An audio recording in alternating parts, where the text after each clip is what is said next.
La bienvenida al abogado Vicente Solano. Tiene un nivel académico de PhD y es un experto en teoría política y derecho constitucional. Abogado Solano, muy buenos días. Quisiéramos conocer su punto de vista sobre cómo la autoridad electoral, Consejo Nacional Electoral, Tribunal Contencioso Electoral, han contribuido, han aportado o han ido en desmedro del clima electoral que se vive actualmente en Ecuador. Muy buenos días, querido Gustavo, querida Rosana. Muchas gracias por la invitación. Bueno, lo primero es que nosotros, como hemos venido discutiendo hace algunos meses, lamentablemente estamos ante una fragilidad institucional que realmente nos preocupa, ¿no? Yo creo que ha habido varios elementos por los cuales ya hemos clasificado que realmente el Consejo Nacional Electoral, ¿no?, tiene básicamente una debilidad, ¿no? Uno obviamente tiene que ver con la prórroga justamente de sus propias autoridades, que eso es un tema que, independientemente de las decisiones, es un tema que sí empieza a socavar la legitimidad en sí de lo que puede generarse en torno a las decisiones propias del órgano electoral. ¿Qué quiero decir con eso? Más allá de que efectivamente nosotros podemos estar en desacuerdo inclusive con esas decisiones, lamentablemente esa prórroga en funciones ya de varios años, no son de meses, sino de varios años, de varias de sus autoridades, el cambio, diríamos así, incluso en algunos casos estratégico o no, pero cambios que realmente nos llaman la atención, han generado que realmente podamos decir que el Consejo Nacional Electoral no actúe con una total independencia y autonomía. ¿Qué quiero decir con eso? Que evidentemente sus decisiones, además de ello también, ¿cierto?, en una segunda parte, sus decisiones han ido justamente en desmedro, en deterioro, en debilitamiento de la propia institucionalidad de ese propio órgano. Entonces yo creo que hay una crisis efectivamente de legitimidad y que esa crisis de legitimidad puede terminar afectando y está afectando, yo creo que ya a la confianza en el sistema democrático y específicamente en las elecciones. Algunos ejemplos de ello, ¿no? Lo primero, evidentemente, sobre el tema de cómo vemos en torno a las decisiones mismo del Consejo Nacional Electoral sobre la cancelación de partidos, ¿no? Decisiones que el Consejo Nacional Electoral puede tomarlas sobre inscripción de candidatos, cancelación de partidos, pero que a veces inclusive luego terminan siendo contradictorios, luego se revocan, bueno, que obviamente estamos obviamente en el sentido de que se pueden revocar esas decisiones por parte del Tribunal Contencioso Electoral, pero que incluso en la argumentación realmente, diríamos, nos preocupa mucho esos criterios muy contradictorios, ¿no?, totalmente disímiles. Aquí cabe preguntar, abogado Solano, si es que la autoridad electoral... Que las reglas del juego no son definitivas. No sé si me escucha, por favor. Sí, sí, querido. Le decía que cabe preguntar si la autoridad electoral está realmente realizando un trabajo positivo para cumplir con una de las obligaciones, uno de los lineamientos del Código de la Democracia, que es el de fortalecer el sistema de partidos en Ecuador, o está haciendo todo lo contrario. Yo creo que en este caso, como decíamos, lamentablemente hay una pérdida de autoridad y hay, yo creo que una especie de captura política institucional, ¿no? Hay una percepción ciudadana clara, estimado Gustavo, y de muchos sectores, de que los integrantes primero de estos organismos responden a ciertas cuotas de básicamente el Ejecutivo, o en este caso, digamos, que auspician o que se sean auspiciados, digamos, por el Ejecutivo. Incluso se ha denunciado claramente de que algunos de las autoridades electorales tienen incluso familiares trabajando dentro del Ejecutivo o incluso cercanas a los partidos políticos o al partido político del Ejecutivo. Entonces el problema ahí, querido Gustavo, es que claramente, regresando al tema del fútbol, que pronto estaremos ya en el Mundial, pero regresando a que estamos justamente ya en una cancha electoral, en un partido de fútbol, el árbitro en este caso, que debe ser el Consejo Nacional Electoral, no es visto como neutral, es visto más bien como que sus decisiones favorecen o perjudican a un candidato, ¿no? Y eso ya lo vimos inclusive en la candidatura presidencial. Yo creo que ahí, obviamente, la percepción también ciudadana es de que hay una lógica de persecución, hay una lógica, en cambio, de blindaje a ciertos sectores, y por un lado, a unos sectores se persigue y a otros se los blinda. Hay partidos políticos que han sido cancelados efectivamente porque se señala, y aplicando la normativa en estricto sentido, pues uno puede decir, es legal que se cancelen ciertos partidos. Pero yo quisiera saber si esa revisión técnica realmente se está haciendo a todos los partidos. Y qué sorpresa es de que justamente solo los partidos que han sido cancelados generalmente son los partidos que están en oposición a el partido, obviamente, ¿no es cierto?, del Ejecutivo. Entonces, eso, querido Gustavo, ya genera una desconfianza en el sistema democrático y en las elecciones. ¿Qué va a pasar efectivamente con el árbitro en medio del partido incluso ahora cambiando las reglas de juego, porque también la propia Constitución, la ley, establece con claridad de que ya en el proceso electoral no se puede cancelar partidos. Y claramente, incluso en una de las sesiones, uno de los asesores jurídicos del Consejo Nacional Electoral señaló, sí, es que bueno, efectivamente eso dice la ley, eso dice la Constitución, pero en este caso tenemos que aplicar lo que dice en este caso las autoridades del Consejo Nacional Electoral. ¿Cómo es eso? Yo no puedo creer que un abogado señale ese tipo de ubicuidad, es decir, efectivamente esto dice la Constitución y la ley, pero hagamos otra cosa. Doctor Solano, muy buenos días. Pues realmente existe mucha desconfianza en todas las instituciones del país. El Consejo Nacional Electoral, digamos, no es la excepción, pero sí se ve amparado con todo lo que podrían o deberían hacer otras entidades de control, en este caso, por ejemplo, la Corte Constitucional respecto de la toma de decisiones y de todo lo actuado. Pero lo que decía es que efectivamente hay una desconfianza enorme en todas las instituciones. Las decisiones últimamente se toman, hay mucha discrecionalidad en la toma de decisiones, a quién investigo, a quién sanciono, a quién retiro de los padrones electorales o de los registros electorales, y mucho se habla de que la solución en este momento ya no es ir avanzando en reformas, que todas las instituciones han colapsado y que lo que necesitamos es una nueva constitución, ir hacia una nueva asamblea constituyente. Aquí nos preguntamos si es que efectivamente necesitamos una nueva constitución o definitivamente lo que necesitamos es mejores ecuatorianos más honestos que respeten lo que ya está escrito. Mira, Rosana, pasamos desde apenas 6 meses, creo que una consulta, un referéndum en este caso, que fue convocado por el propio presidente de la República, en el cual se señalaba la necesidad de ir a una asamblea constituyente. Dijimos y básicamente 2 de cada 3 ecuatorianos dijimos que no. El problema, y eso lo señalo creo que todos los días en clases a mis estudiantes y también cuando doy clases y conferencias, digo, el problema lamentablemente no está en la norma, no está en cambiar de normas, en cambiar de leyes, en cambiar de constitución. Sería excelente que cambiando la Constitución podamos cambiar todo. El problema es el rol de las instituciones y sobre todo de los actores que actúan en esas instituciones. Por ejemplo, en el caso de la Corte Constitucional, yo creo que es actualmente, sea lo que sea, el actor institucional más relevante y el más sólido que le queda a Ecuador en medio de esta crisis de confianza institucional. Podemos decir lo que sea, pero yo creo que realmente está dentro de ese, digamos, de ese árbitro de última instancia, que debe serlo justamente porque para eso está justamente creado la Corte Constitucional, que todavía sostiene algo del andamiaje democrático, querida Rosana. Yo sé que todavía, y a veces estamos en desacuerdo con algunas decisiones, yo estoy claramente de acuerdo con eso, pero la Corte Constitucional ha tenido, yo creo que, criterios totalmente, digamos así, admisibles en el sentido de respetar la voluntad democrática, pero a su vez también decirle también, ¿no es cierto?, al presidente de la República, a la Asamblea Nacional, oigan, este tipo de leyes, por ejemplo, que ustedes han aprobado mediante el mecanismo, ¿no es cierto?, del trámite de económico urgente, no es constitucional, y les ha dicho, chao, ¿no? Ha declarado incluso la inconstitucionalidad de varias normas. Y eso, evidentemente, si usted ve frente a lo que ha sido el rol del Consejo Nacional Electoral, del Tribunal Contencioso Electoral, del Consejo de la Judicatura, es totalmente contrario y totalmente distinto a lo que podemos percibir frente a estos otros órganos. Yo creo que ahí, estimada Rosana, hay que ser claros. El contrapeso que hace la Corte Constitucional es el necesario. Ahora bien, nosotros hemos dicho, hay reformas constitucionales que deben hacerse. Yo estoy de acuerdo con lo que decía el presidente de la República, hay que ir obviamente a reformar el Consejo de Participación Ciudadana y Control Social, pero recién 5 meses después se ponen a decir, bueno, ahora sí hagamos las reformas. Esas reformas pueden hacerse ya hace más de un año, tranquilamente, por la vía, en este caso, de la reforma parcial, sin la necesidad de ir a una consulta popular, sin la necesidad de ir a una nueva asamblea constituyente, sin la necesidad específicamente de activar los mecanismos de democracia directa.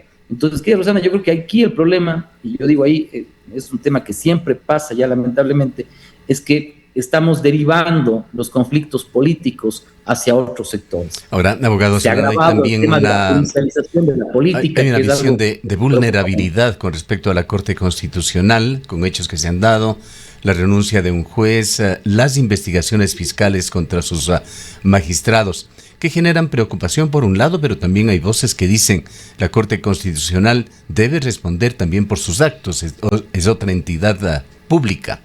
La pregunta sería, ¿qué mecanismos constitucionales son los que existen o deberían existir para proteger a la Corte frente a las presiones políticas? Gustavo, solamente aclarar una cuestión importante, y como usted bien lo dice, creo que todos somos en un sentido responsables, y obviamente las autoridades y como funcionarios públicos, según lo que señala la propia Constitución, realmente somos responsables en diferentes niveles, ¿no? Administrativa, civil, incluso penalmente. Los jueces constitucionales son responsables en todos esos sentidos. Lo único que no son es responsables políticamente. Hay que decirlo claro a la ciudadanía, porque si no se informa, ¿no? La gente dice, es que no son responsables. No, los jueces son responsables, incluso por eso hace pocas semanas Contraloría empezaba a generar unos informes, ¿no es cierto?, que, digamos, de cibervigracia justamente salieron en medio de las confrontaciones que ha tenido el Ejecutivo con la Corte Constitucional. Coincidencia quizás, ustedes sabrán definir, pero en realidad el tema es que los jueces constitucionales tienen las mismas responsabilidades que cualquier funcionario público, excepto básicamente la responsabilidad política, ¿sí? Pues obviamente, ¿por qué se blindó a la Corte Constitucional para que no sea examinada bajo un juicio político? Porque podía pasar esto, ¿no? Que tengamos una Asamblea Nacional que en definitiva no legisla bien, no legisla correctamente, que tiene una baja calidad obviamente en legislación y que además, en realidad yo creo que es una, si no podría decirse, uno puede decir cada vez, y tal vez Gustavo, en eso decíamos en algún momento, uno piensa que esta es la peor asamblea, que es en este caso el peor órgano, pero cada vez más uno se va sorprendiendo de que esa asamblea puede ser cada vez peor. Si antes teníamos una asamblea terrible, muy mala, con baja calidad legislativa, ahora tenemos una peor, probablemente. En esa línea, ¿no es cierto?, ¿qué pasaría si estos asambleístas tuvieran la posibilidad de juzgar políticamente a los jueces por sus sentencias? Obviamente, yo creo que la mayoría de jueces que hoy están en la Corte Constitucional, ninguno de ellos estuviera ahorita. Tal vez se quedara uno o dos, incluyendo el que era exsecretario, que es ex juez de la Corte Constitucional y ahora secretario jurídico. No quedaría ninguno más. ¿Por qué? Porque la Corte Constitucional no se ha subyugado totalmente, yo creo, a los criterios del Ejecutivo. Ese es el problema, querido Ahora, Gustavo, porque si la la Corte Constitucional tuviera un rol complaciente, no pasaría eso. La Asamblea, que es objeto de su crítica y que evidentemente refleja el sentir ciudadano, es otra institución en crisis, está también en el centro del debate, pues se le pretende dar nuevamente las atribuciones para nombrar, designar autoridades de control. ¿Qué modelos de designación de estas autoridades considera usted más compatibles con el equilibrio democrático? La Asamblea entregando esta función a una entidad eminentemente política, el Consejo de Participación Ciudadana con su pasado que no pudo responder, no pudo actuar como representante auténtico de la ciudadanía, concursos independientes o algún tipo de sistema mixto. Querido Gustavo, yo creo que hay una cuestión importante ahí, ¿no? Lo primero es que el experimento, digamos, de 2008 con el Consejo de Participación Ciudadana, que creo que en varias veces lo hemos examinado, revisado, creo que exhaustivamente, no ha funcionado correctamente. Yo creo que eso es claro. La cuestión es que hay que buscar una respuesta, pero una respuesta distinta. A mí lo que me preocupa es que efectivamente decimos la forma de designar altas autoridades antes del 2008, ¿no es cierto? En la Constitución del 98 establecían que el principal órgano nominador era la Asamblea Nacional. Pues la Asamblea Nacional tenía que discutir eso, antes llamado Congreso Nacional. Pero usted recordará que el Congreso Nacional también siempre pasó por pugnas para la designación de altas autoridades, y los acuerdos efectivamente iban en designar a cualquiera que sea la cuota política de X o Y partido. Pues X partido, yo qué sé, los roldosistas se llevaban la superintendencia de bancos, pero los socialcristianos se llevaban la superintendencia de compañías. Una repartición de cuotas de poder, lo que se hacía entonces. Específicamente. Y decíamos, no importaba quién es el que esté ahí, si tenía o no las credenciales mínimas para hacerlo. Y eso es preocupante, querido Gustavo, porque no es un tema de decir simplemente bueno, hay que repartir cuotas. Ya, si la repartición es de cuotas de poder político, incluso estando de acuerdo con eso, el tema es buscar una forma en la que las personas que al menos tengan las mejores condiciones éticas, profesionales, académicas, estén ahí. Yo creo que el mecanismo debe ser mixto, querido Gustavo, y yo le planteé una reforma necesaria. Hay varios países en los cuales hay la posibilidad de pasar por varios órganos. Y además, obviamente, la posibilidad de que los candidatos también no solamente surjan del Ejecutivo. O sea, yo en algún caso he dicho, bueno, ¿por qué los jueces de la Corte Constitucional tienen que ser solo nominados por la función legislativa, ejecutiva y de control y transparencia y control social? ¿Por qué no las facultades de derecho pueden nominar, en este caso, candidatos? ¿Tendríamos que hacer reformas? Sí, pero ¿por qué no las facultades de derecho, las universidades, los gremios, las cámaras, periodistas, o sea, diferentes gremios, podamos también ver nuestros candidatos como lo hacíamos antes del 2008? ¿Para qué? Para que haya un listado de nombres donde se pueda discutir y se pueda efectivamente plantear que esos nombres puedan estar ahí. Si no, la cuestión es que muchas de las veces tenemos ciertos órganos en los que solamente pueden llegar los que tienen padrino, como saben decir. Y si no tienes padrino, como en el Ecuador, no te bautizas y no llegas a ser, en este caso, ¿no es cierto?, ni siquiera presidente probablemente del curso. Viendo el horizonte global, abogado Solano, ¿estamos ante una crisis institucional episódica o es ya un evidente deterioro estructural del sistema político ecuatoriano? Yo creo que hemos tenido momentos en los cuales hemos dicho hay una fortaleza de la institucionalidad que llegó, yo creo que a un tope hace varios años ya. Yo creo que después de la Constitución del 2008 se estableció una especie de fortalecimiento institucional en el sentido del tiempo, porque las instituciones no solamente se fortalecen con decisiones, también se fortalecen en el tiempo, pero ha habido cambios que efectivamente creo que nuevamente lo han ido debilitando y ahora obviamente la institucionalidad es muy frágil, es muy débil. Y eso quiero decirlo en ese sentido de que la gente nuevamente empieza a pensar que las instituciones no sirven. Entonces, claro, si usted dice que para sacar una cédula, para sacar un pasaporte, para sacar un mínimo documento, tienes que probablemente ir a buscar la palanca, tienes que ir a buscar o tratar de buscar las formas en las cuales incluso pagando, ¿no es cierto?, tienes que sacar un documento, un trámite. Eso implica el debilitamiento total, no solamente del sistema democrático, sino del Estado en sí mismo, que es preocupante, porque en ese caso no solamente que la ciudadanía, ¿no es cierto?, la percepción de la ciudadanía es obviamente general en torno a que el Estado no funciona, ¿no?, sino que efectivamente realmente tenemos una falta de institucionalidad en todos los sentidos. Antes inclusive, en el caso de por ejemplo, sacar una cédula, un pasaporte u otras, había la posibilidad de hacerlo sin la necesidad obviamente de entrar en esa práctica. Ahora, en cambio, tienes toda una falta de institucionalidad que no corresponde incluso con trámites mínimos. Entonces, si antes, digamos, los opinólogos, los académicos, los intelectuales, los periodistas discutíamos sobre la falta de democracia, la falta de institucionalidad, la falta de Estado, ya no es un problema solamente de los opinólogos o de quienes discutimos sobre temas de derecho y política, es un problema ya real. O sea, el tema es de que los mismos ciudadanos sienten que no hay una institucionalidad y que por lo tanto las instituciones no funcionan. ¿Eso qué implica? La posibilidad de un cambio. Ojalá fuera así. Yo no creo que sea tan sencillo. Muchos hablan de la revocatoria del mandato, pero yo me pregunto, y le pregunto a todos, si es que tenemos un árbitro que no es imparcial, como el Consejo Nacional Electoral, que es el que va básicamente a llevar ese proceso, ¿realmente usted confía en que el proceso de revocatoria del mandato será totalmente imparcial? Yo no. Para finalizar, abogado Solano, ¿qué señales debería preocuparnos más? ¿La desconfianza ciudadana, la inestabilidad normativa, la presión política sobre las instituciones? ¿Y qué reformas urgentes deberían priorizarse para recuperar legitimidad democrática y estabilidad institucional? Yo creo que ahí todos cumplimos un rol importante, Gustavo, y yo creo que ahí hay que ser claros. La crítica no solamente puede venir y debe venir en el tema de la institucionalidad, del rol de los actores políticos institucionales del Estado. ¿Qué quiero decir con ello? Los actores políticos también tienen mucho que ver en eso. Yo creo que la oposición debe ser una oposición cada vez más clara, una oposición que tenga un proyecto político, una oposición que no pueda anclarse al pasado, tiene que pensar en el futuro.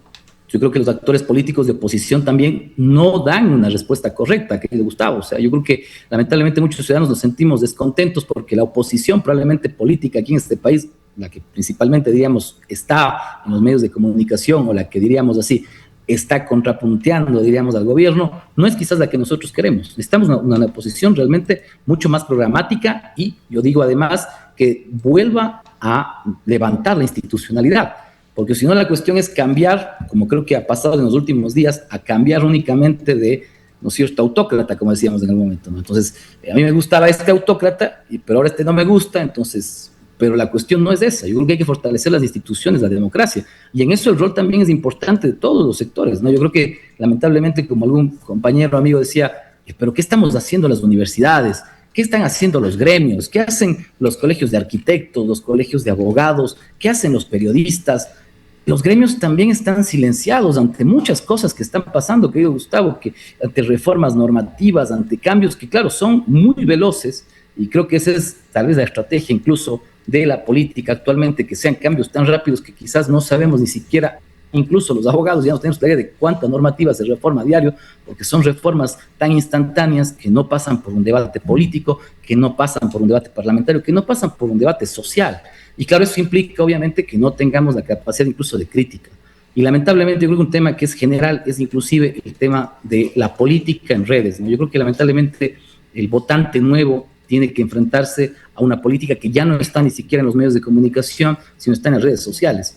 Y claro, el votante promedio, el votante joven también y el votante promedio en general, lamentablemente se informa mucho por redes sociales. Y lamentablemente la situación hoy en redes sociales es que la política se ha convertido en un tema de mercancía, de mercantilización pura, que hace que el debate político cada vez sea mucho más dificultoso. Y creo que estas discusiones a veces las hacemos aquí, pero no llegan quizás a la mayoría de las personas que en este caso deberían tener mucho más conocimiento sobre el rol del Estado, sobre el rol de las instituciones y sobre el rol que tiene que tener el ciudadano para también el control político y el control social que le gusta. Sin eso, lamentablemente la situación no es de las mejores, porque en muchos países, que Gustavo, está pasando lo mismo. Yo creo que vemos con preocupación lo de Estados Unidos, ¿no? Pero el caso quizás húngaro, otros casos efectivamente van demostrando que la situación puede ser incluso mucho más compleja, ¿no? Las dictaduras ya no pueden ser las mismas dictaduras capaz del año 70 o 80, de las famosas dictaduras militares, pero hoy obviamente tenemos un nuevo tipo de dictadura civil, ¿no? que realmente es preocupante, ¿no? Que Gustavo. Entonces creo que el rol es más complejo y mucho más difícil, ¿no? Bien, le agradecemos mucho por haber estado con nosotros. Son declaraciones. Muchísimas gracias, Gustavo. Vicente Solano, académico, experto en teoría política y derecho constitucional.